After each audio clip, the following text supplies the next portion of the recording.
Hi அஸ்லாம் வலைக்கும் friends. ரொம்ப நாளாக எல்லோரும் கேட்டுட்டு இருந்தீங்க, இந்த பொடி எல்லாம் மிளகா பொடி அண்டு மீன் குழம்பு பொடிலாம் எப்படி செய்கிறீங்க அப்படின்னு சொல்லி கேட்டிருந்தீங்க. ஸோ வாங்க வீடியோக்குள்ளே போகலாம்.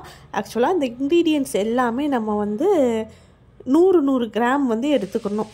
மிளகு, சீரகம், கருவேப்பிலை, சோம்பு, உப்பு, கடலைப்பருப்பு 100 கிராமு, அதே மாதிரி தோரம்பருப்பு இருக்குல்ல, தோரம்பருப்பு 100 கிராமு, 1 கப் வந்து அரிசி எடுத்துக்கணும். அதுக்கப்புறம் வெந்தயம் வந்து 100 கிராம் எடுத்துக்கணும்.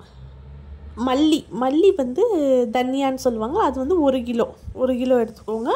வத்தல் 1 கிலோ எடுத்துக்கோங்க. இது வந்து எதுக்குன்னா நம்ம மீன் குழம்பு, சாம்பார் அண்ட் புளிக்குழம்புக்கெல்லாம் வந்து நம்ம இந்த மசாலா வந்து போடலாம். ஆக்சுவலாக இதை நல்லா வந்து காய வச்சிடணும். இப்போ நான் சொன்ன இன்க்ரீடியன்ட்ஸ் எல்லாத்தையும் நல்லா காய வச்சு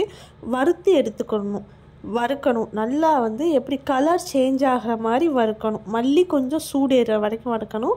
கருவேப்பிலை அண்டு தோரம்பருப்பு, கடலைப்பருப்பு இதெல்லாம் வந்து கொஞ்சம் இதாகிற வரைக்கும், கலர் சேஞ்ச் பண்ணுற வரைக்கும் வறுத்துக்கணும்.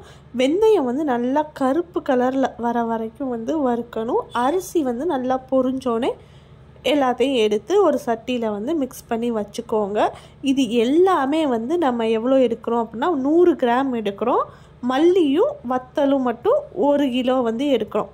வத்த பொடிக்கு தனியாக வத்தல் வந்து 2 கிலோ வந்து எடுத்து வச்சுக்கோங்க. உப்பு முதற்கொண்டு நம்ம வறுத்து தான் வந்து ஆட் பண்ணுறோம்.